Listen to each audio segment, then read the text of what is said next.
कोल्हापूर जिल्ह्यात बुधवारी सायंकाळी अवकाळी पावसानं जोरदार हजेरी लावली होती। दरम्यान पन्हाळा तालुक्यातील धबधबेवाडी इथं वादळी वाऱ्यासह झालेल्या पावसामुळे एका घराचे पत्रे उडून सुमारे 70,000चं नुकसान झालंय। या घटनेचा प्रशासनाकडून पंचनामा करण्यात आलाय।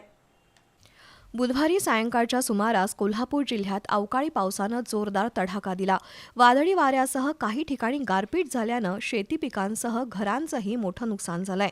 पन्हाळा तालुक्यातील धबधबेवाडी इथल्या विष्णू शंकर पाचगावकर यांचं पंतप्रधान आवास योजनेतून बांधलेलं घर वादळात बाधित झालंय। जोरदार वाऱ्यामुळे घरावरील पत्रे उडून गेल्यानं सुमारे 70,000 रुपयांचं नुकसान झालंय। घटनेनंतर तलाठी शर्मिला काटकर यांनी घटनास्थळी भेट देत पंचनामा केला। दरम्यान पाचगावकर यांना तातडीनं नुकसान भरपाई देण्याची मागणी ग्रामस्थांनी प्रशासनाकडे केली आहे। यावेळी विठ्ठल खोपकर, धनाजी खोपकर, शिवाजी गोळे, पंडित जाधव, पिंटू पाटील, संजय पाचगावकर, हरिबा खोपकर उपस्थित होते।